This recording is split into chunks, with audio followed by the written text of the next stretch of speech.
Boa noite, navegantes. Agora sim com áudio, desculpa, estava sem áudio aí.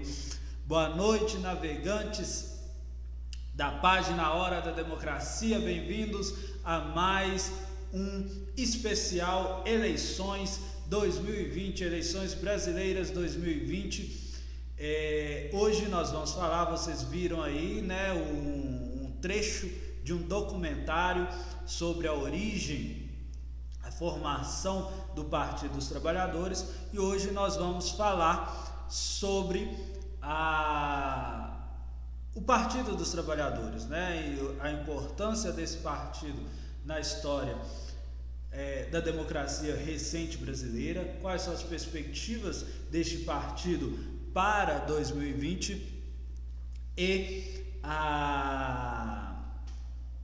é lógico falar também o Partido dos Trabalhadores esta semana, na segunda-feira, completou 40 anos de história, 40 anos de formação.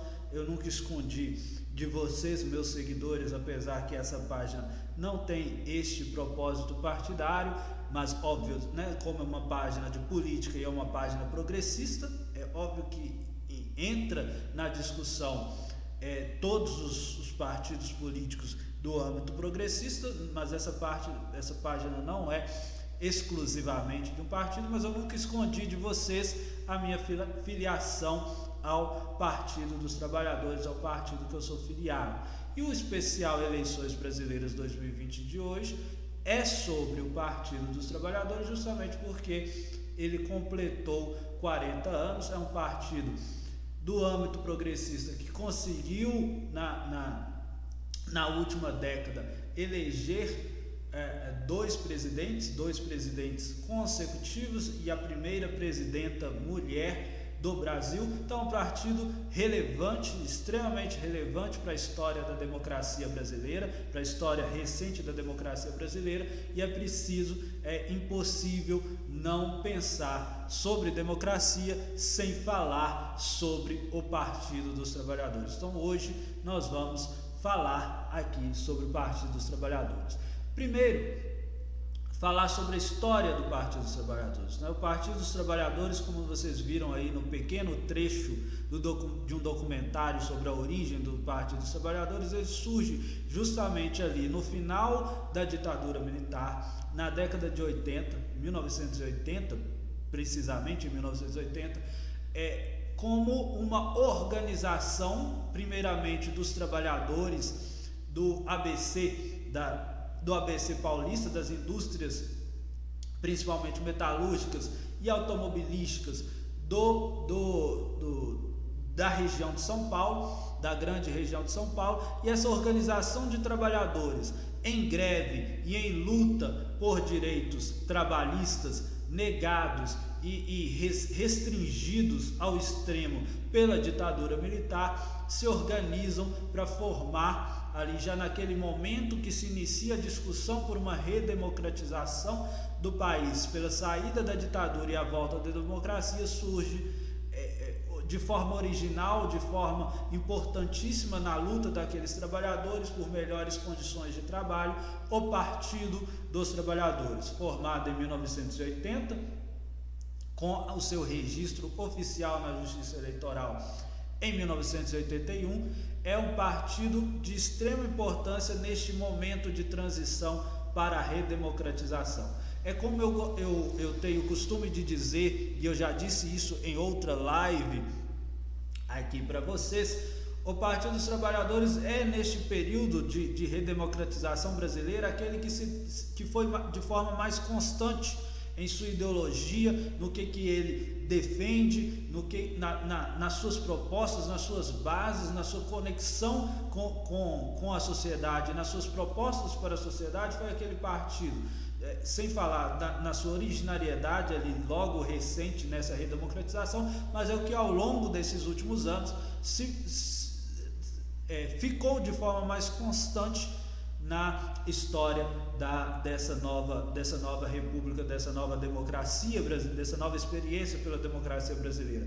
Vários outros partidos que se formaram e foram surgindo naquele momento Eles, ao longo desses anos, mudaram de nome, se dividiram, mudaram muito as suas ideologias, principalmente os partidos mais de extrema direita, que hoje dão sustentáculo ao governo Bolsonaro, são partidos que vieram ao longo desses anos sempre oscilando nas melhores oportunidades, nos melhores interesses momentâneos daquele período democrático. O mais recente, talvez o mais simbólico dessa história de mudança, de perda de ideologia partidária ao longo desses anos, foi o PMDB, que ele era um partido que ainda estava inserido na ditadura militar, era um partido de oposição permitida, né? Aquela oposição permitida pela ditadura, que existia justamente para dar uma cara de legitimidade democrática ao governo de exceção, à repressão ditatorial. Ele existia durante a ditadura como sigla MDB. Então, no MDB se reuniram ali todas as diferentes ideologias, diferentes correntes de oposição permitida que era possível fazer dentro do governo militar, do governo de repressão militar.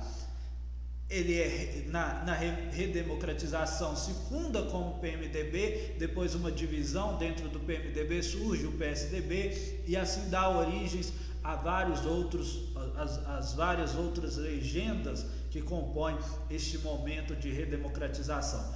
Mas o PMDB, o MDB vinha também ao lado do PT, toda essa história de perenidade, de estabilidade ao longo desses anos. Apesar que o PMDB, pela sua amplitude e por carregar ali dentro diversos movimentos, ele, lógico, não tinha uma característica tão definida. Era o partido que era grande, era de um tamanho desproporcional. Talvez uma comparação, uma metáfora, seja um dinossauro da política brasileira, que ali entra diversos interesses. Então é muito maleável.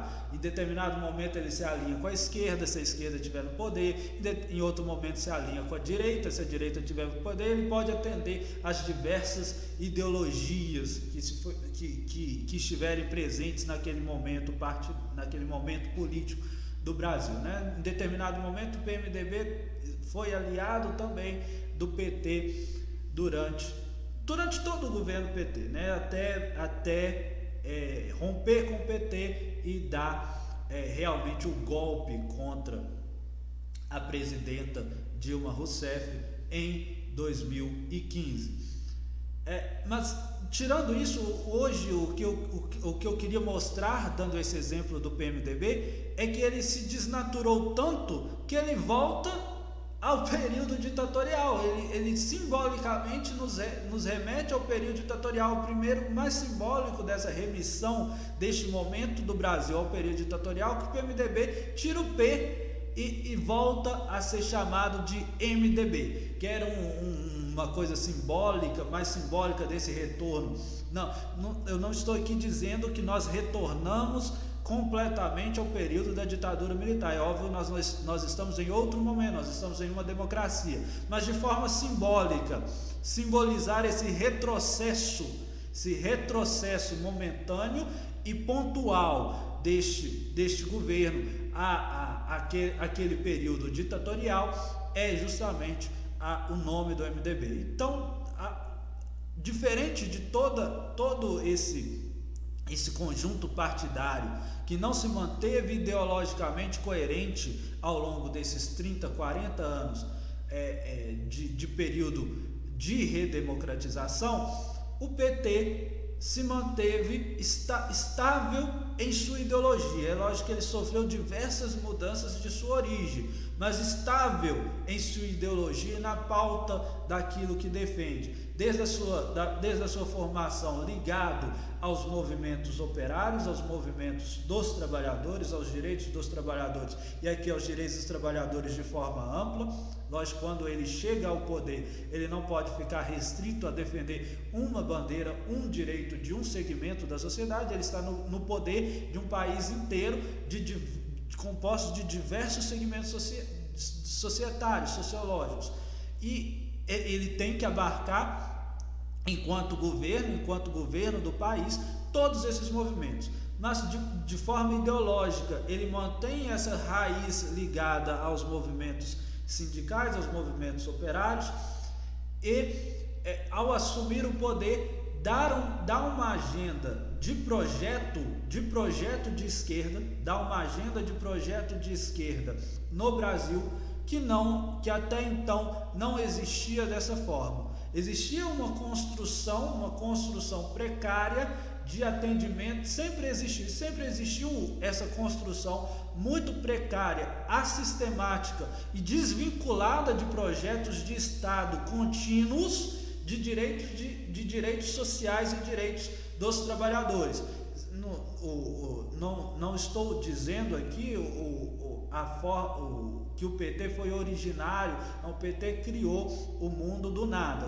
O PT não criou o mundo do nada, mas de forma estrutural, sistemática e vinculada a projetos de Estado contínuos, isso realmente é de se dar crédito ao governo do Partido dos Trabalhadores por instituir as políticas sociais de Estado. É o Partido dos Trabalhadores que institui isso de uma forma mais sistemática e organizada no Brasil, como não existia antes. Aqui a Cláudia, eu tenho que dar crédito aqui ao comentário que está chegando aqui da Cláudia. Cacá, obrigado pela audiência. A Cláudia, ela é atual presidenta do Partido dos Trabalhadores de Sete Lagoas, o município que eu resido, sempre aqui participando das minhas lives. Muito obrigado. Professor Carlos Eduardo aí também. A Cláudia comentando, era o MDB e fazia oposição, entre aspas, ao Arena. Realmente essa oposição é tolerada, essa oposição de figurante no governo da ditadura militar, né? Voltando aqui para o raciocínio da originariedade do Partido dos Trabalhadores. A originariedade do Partido dos Trabalhadores, quando ele assume o governo, é justamente instituir esses programas sociais, esses programas de inclusão social, esses programas de ascensão social, de desigualdade, de inclusão, de distribuição de renda e de inclusão social, de forma estrutural e sistemática do Estado brasileiro. Então ele institui programas como Bolsa Família, institui programas como ProUni, ele organiza o Estado de forma a atender essas pessoas de mais baixa renda de forma sistemática e organizada, e garantir que esses direitos por elas conquistados se tornem perenes e lhes permitam de conquistar esses direitos e não os perder de acordo com o momento e com as oscilações políticas e econômicas. O que nós vemos hoje, o governo Bolsonaro e até mesmo já no governo do Temer, é realmente um projeto de país que busca destruir esse Estado brasileiro que foi construído durante o governo do Partido dos Trabalhadores.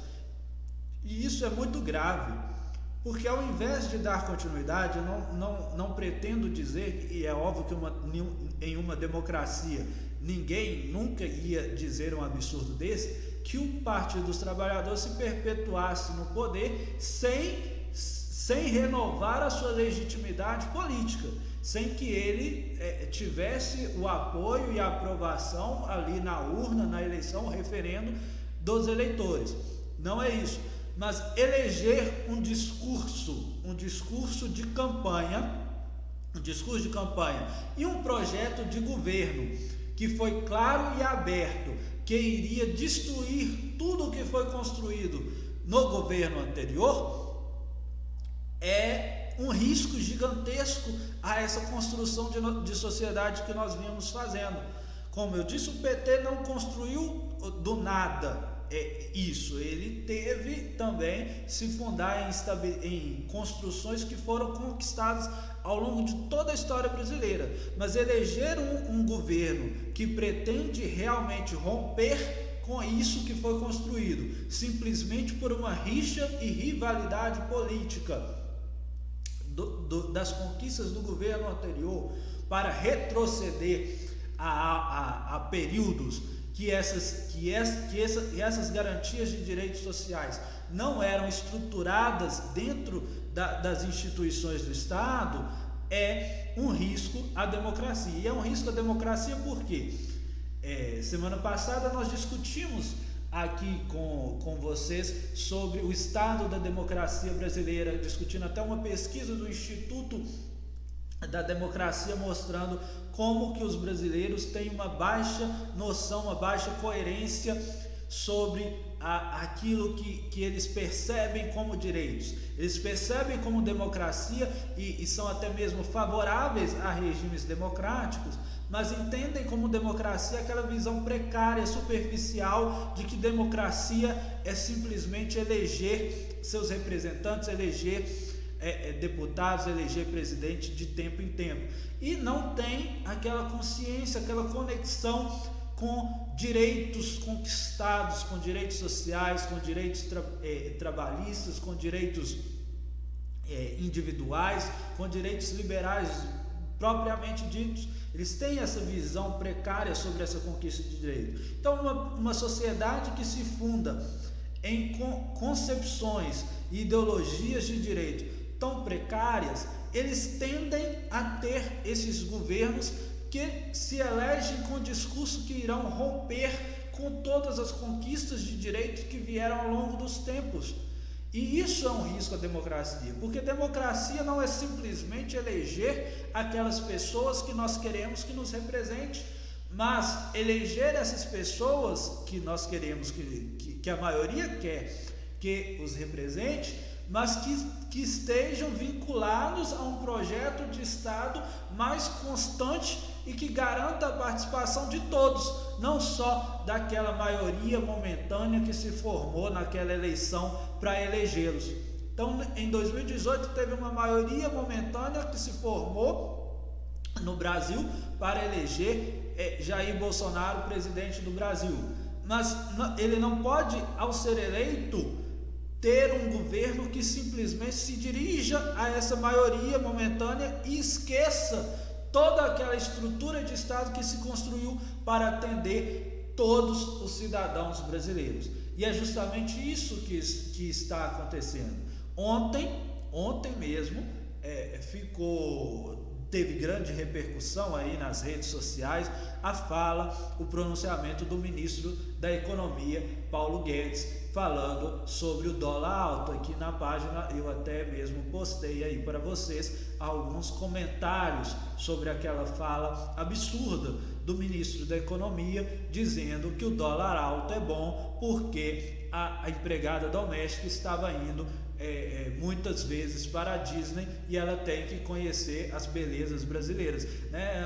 É um absurdo e um despropósito completo de uma pessoa que não se mostra competente nem mesmo tecnicamente para dirigir o Ministério da Economia, se fala ou se tem um pensamento desse, porque ele não percebe que o dólar alto não só impede o cidadão de ir para a Disney, né? Como se a empregada doméstica em qualquer outro momento teve condições de ir para a Disney. Lógico que a ascensão social do governo do PT foi alta, foi muito alta a inclusão social daquele governo, mas não é uma inclusão social que realmente permita a uma empregada doméstica ir 4, 5 vezes a Disney, né? E não sei se isso é parâmetro de riqueza, se isso é parâmetro de mudança social, visitar a Disney, né?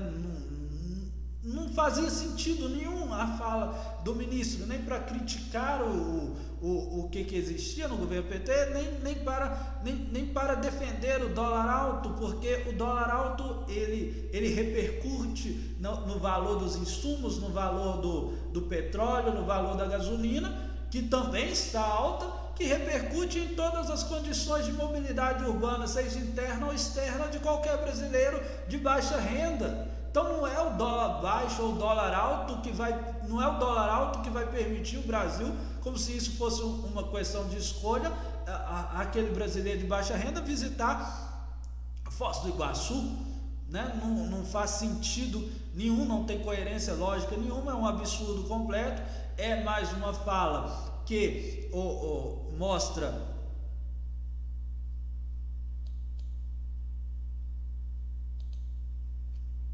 mostra, desculpa, achei que tinha caído aqui, deu um estalo aqui, achei que tinha caído a transmissão, mas é uma frase que mostra o elitismo deste governo, o elitismo, a desconexão desse governo com o que foi construído nos últimos anos e com qualquer projeto de construção de sociedade para o futuro, seja de um governo liberal, neoliberal.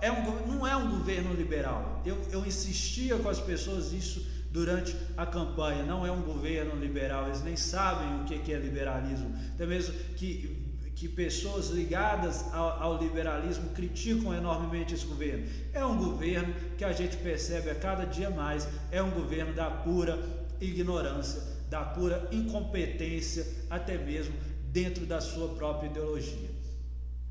Passando para um outro tópico, que o outro tópico desta live também é comentar a perspectiva do Partido dos Trabalhadores para o futuro.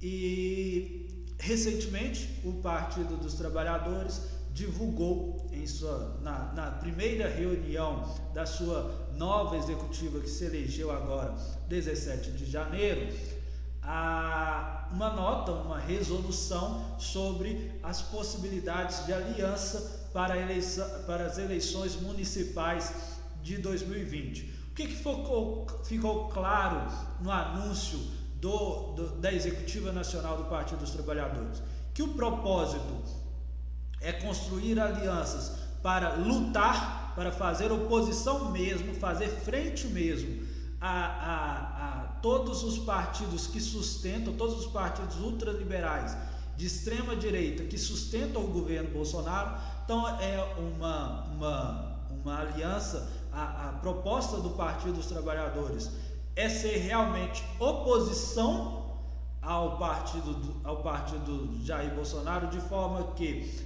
não vai permitir, dentro dos seus candidatos, dentro dos seus meios, nenhuma candidatura que se alinhe com partidos de extrema direita ligados à base de sustentação do presidente Jair Bolsonaro. E aí, citando a própria resolução, cita dois, que é o DEM, o Democratas, e o PSDB, e de forma geral, não se alinhar nenhum candidato, quando não for cabeça de chapa, a candidatura do Partido dos Trabalhadores, esse candidato do partido não se aliar a nenhum candidato que minimamente apoie essa ideologia de extrema direita do presidente Jair Bolsonaro, ou que esteja vinculado a ideias de oposição ao ex-presidente Lula e a ex-presidente Dilma. Então, em síntese, esse foi o teor das instruções da resolução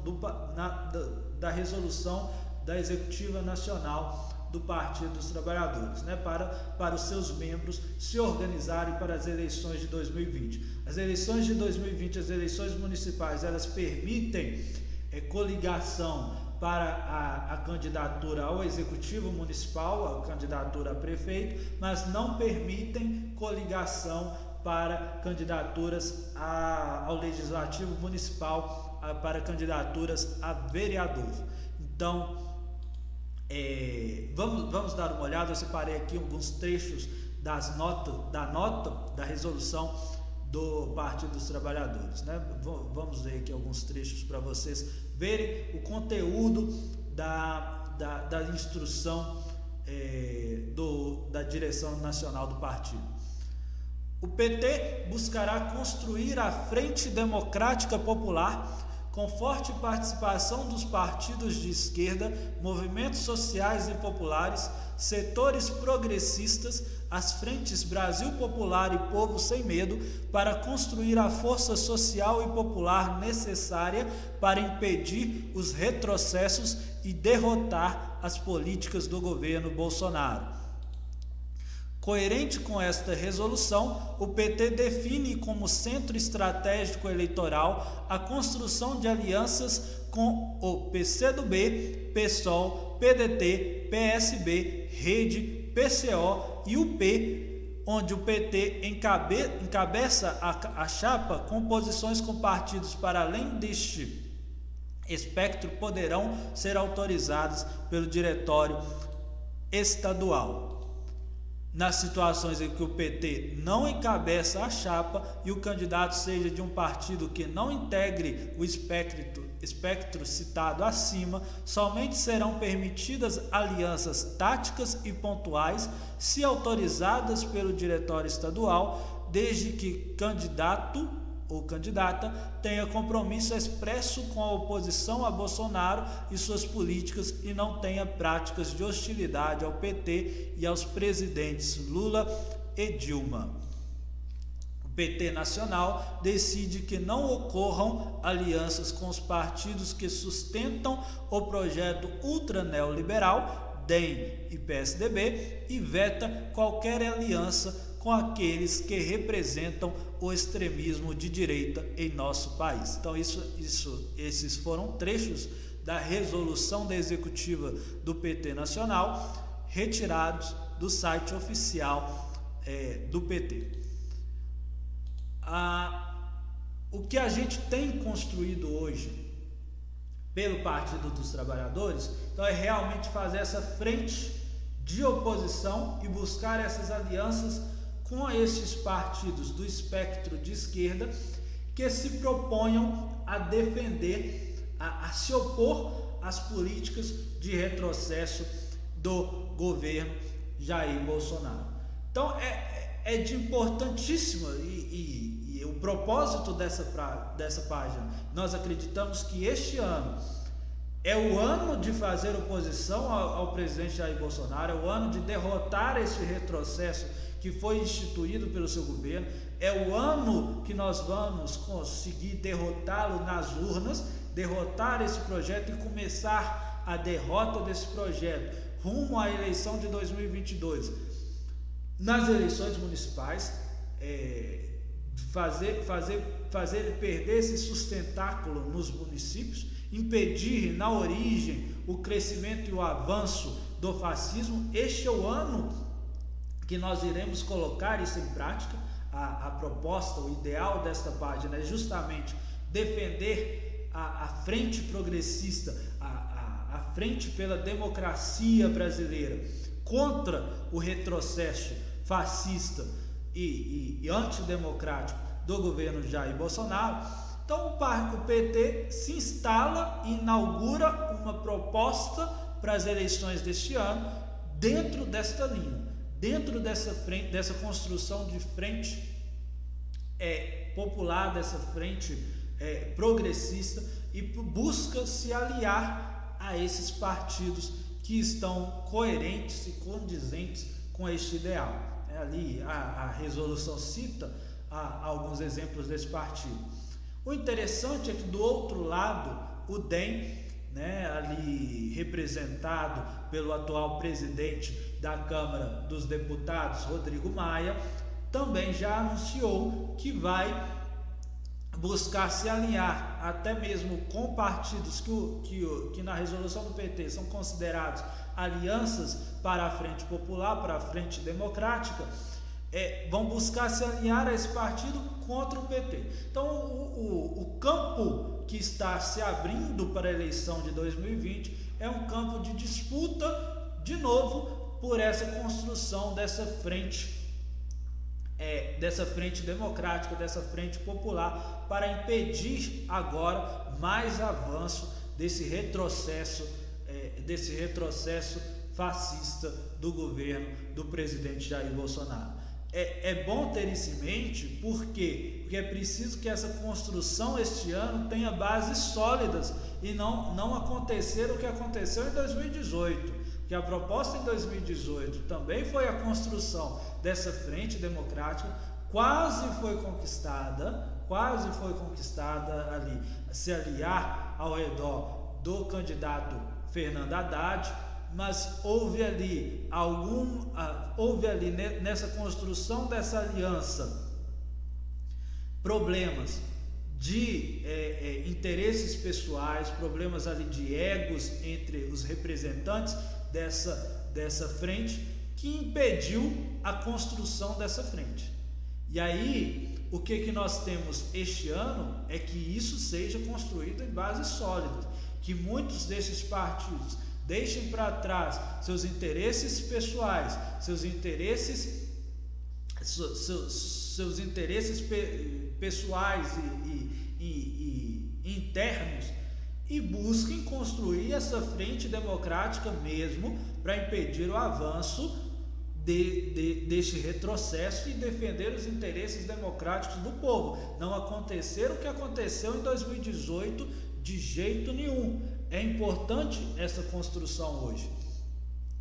É importante por quê? Porque isso aqui vai ser a primeira batalha rumo a 2022. É aqui que está se iniciando a batalha rumo a 2022 e é importante essa construção este ano. E aí nós temos que ver como que partidos centrais dessa construção vão se comportar ao longo deste ano, principalmente o PDT. O PDT que teve liderado pelo Ciro Gomes. Eu não cheguei aqui a comentar a conduta do Ciro Gomes durante a eleição, mas nem é preciso ir muito longe. Foi uma conduta deprimente, não atendeu às expectativas do que se esperava dele, né? Um candidato que se absteve até o último momento de dar apoio nenhum, saiu do país neste momento, então abandonou o Brasil neste momento. É preciso que essa construção supere essas divergências pessoais, essas divergências de egos, para se construir uma aliança forte para combater o fascismo. É da minha opinião que a direita não é tão organizada quanto a esquerda. A direita ela tem rupturas, ela sofre muito mais com as brigas de egos. Veja as brigas internas dentro do PSL, que não conseguiu abrigar nem mesmo o PT, né? Não conseguiu abrigar nem mesmo o Jair Bolsonaro e ali seus aliados próximos ali. Não é uma construção de um partido. Jair Bolsonaro não se constrói um partido. Ele constrói ali um sustentáculo de mentiras, de corrupção, de lavagem de dinheiro, de desvios ilícitos, para sustentá-los no poder, de forma precária. Não é uma aliança pelo Brasil. Esse nome sensacionalista que ele está construindo não é uma aliança popular pelo Brasil e não tem conexão com movimentos populares e com o povo brasileiro. Tem uma conexão com um projeto de poder, de se perpetuar no poder e de construir um Estado fascista mesmo, afastado deste povo, afastado da população brasileira, afastado de qualquer construção democrática e de garantia de direitos. Não é aliança pelo Brasil.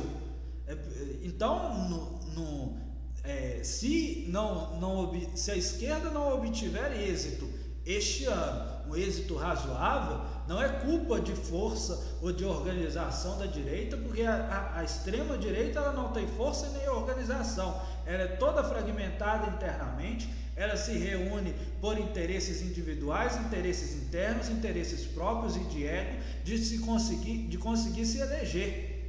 Isso desde o governo Bolsonaro, desde o início do governo Bolsonaro, é claríssimo. É claríssimo isso que aconteceu.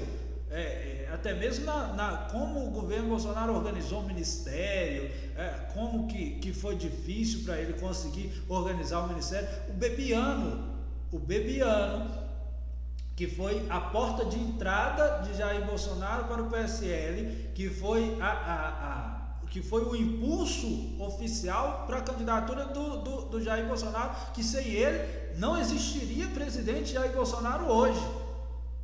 Veja que nem ele conseguiu se manter alinhado a esse tipo de governo. Então não existe uma organização dessa extrema direita. Eles estão todos fragmentados, eles estão todos divididos internamente, eles estão todos fracos institucionalmente. Eles não conseguem construir nada para o Brasil, não conseguem se sustentar no poder a não ser com base em milícias digitais, em controle de informação e em controle de poder, realmente, e às vezes até mesmo poder violento das milícias armadas que são base de sustento deste governo. Não há organização na extrema direita.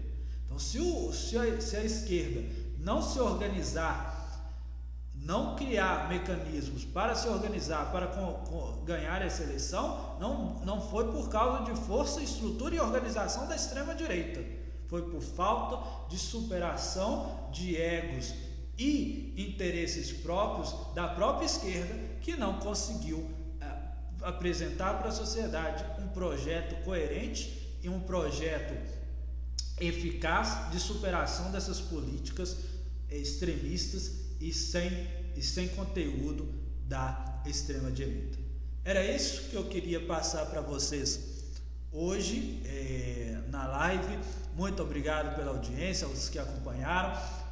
Um último aviso, tá rolando aí, como sempre, tá rolando desde a segunda-feira, promoção, sorteio do livro do sociólogo Gessé de Souza, A Elite do Atraso da Escravidão a Bolsonaro, né? O sorteio vai ser dia 23/3, uma segunda-feira, no Aggressive Monday. Para concorrer, essa imagem oficial do sorteio está fixada na página Hora da Democracia. Eu vou colocar o link depois da transmissão, eu vou colocar o link aqui nos comentários também. Para concorrer é só acessar a imagem, curtir a página Hora da Democracia. Primeiro, curtir a página Hora da Democracia. Muita gente está participando, teve muita agressão, muita adesão. Muito obrigado a todos que estão participando da promoção, isso ajuda demais a página. Mas algumas pessoas estão esquecendo de curtir a página Hora da Democracia. Preciso curtir a página, marcar 3 amigos nos comentários da foto, e você pode participar quantas vezes quiser, marcando 3 amigos diferentes nos comentários da página. Participe, o livro vale a pena, é um presente para início dessa campanha, dessa frente Fora Bolsonaro 2020, para essa frente dessa luta contra o fascismo. É um presente da página Hora da Democracia, que está completando 1 ano, né? Atingimos mais de 700 curtidas, mais de 700 seguidores. Nós já estamos atingindo mais 720 seguidores e 700 curtidas na página. Muito obrigado a todos. Se você está gostando do conteúdo, curta, compartilhe nossas publicações. E participe da promoção, vale a pena, do sorteio. O livro é muito bom, e vai ajudar bastante nessa construção dessa frente democrática, dessa luta contra o fascismo. Muito obrigado a todos e tenham até a próxima, até semana que vem. Essa semana não tem mais live. Segunda-feira que vem, no Aggressive Monday, 8h30, aqui na página. Grande abraço e até mais.